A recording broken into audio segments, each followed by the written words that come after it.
Друзья, смотрите, что у нас тут. У нас тут правозащитная барахолка, она вторая осенняя. Супер много классных вещей, брендовых, небрендовых, ярких, спокойных, сумок, просто обуви, книг. В общем, да, мы вас всех ждем. После августовской барахолки в Сахаровский центр обратились люди, чтобы повторить эту благотворительную акцию в поддержку политзаключенных, отбывающих наказания в российских тюрьмах и колониях. На этот раз организаторы собрали деньги в помощь главе чеченского правозащитного центра «Мемориал» Аюбу Тетиеву. Он почти год находится под арестом в Чеченской Республике. Это очень простой способ принять участие в судьбе правозащитников. То есть вам не надо каких-то особых действий, особо героических, особо сложных, особо затратных совершать. Это возможность избавиться от старых вещей, от каких-то, которые там давно лежат на полках, и принять участие в судьбе правозащитника, вот в данном случае Аюба Тетиева. Образы известных ученых и изобретателей, писателей и поэтов, в том числе и звезд мирового кино, волонтеры Сахаровского центра использовали как манекены.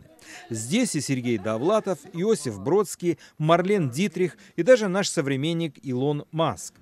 Но как таковой торговли у нас нет, потому что это не магазин. У нас есть так называемые суммы рекомендованных пожертвований. Но если, скажем, человек очень хочет забрать какую-то вещь, у него там немножко не хватает, то мы все равно ему ее отдадим. Ассортимент благотворительной барахолки настолько разнообразен, что среди вещей на прилавке обнаружились 2 кожаные сумки известного бренда. Слушайте, нам настоящий Луи Виттон принесли. Как вы определили, что это настоящий Луи Виттон? Мне кажется, что по швам и по подкладке, по качеству выделки кожи.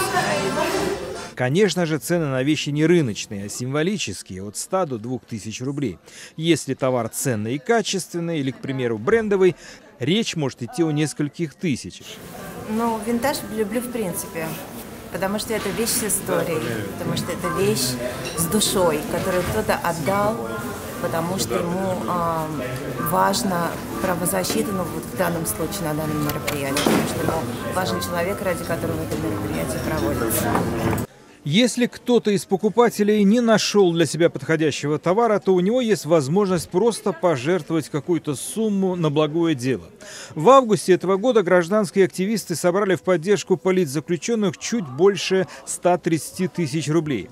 Главу Грозненского мемориала Аюба Тетиева обвиняют в хранении наркотиков. Сам правозащитник вину не признает. Утверждает, что марихуану ему подкинула полиция. Мумин Шакиров, Радио Свобода, Москва.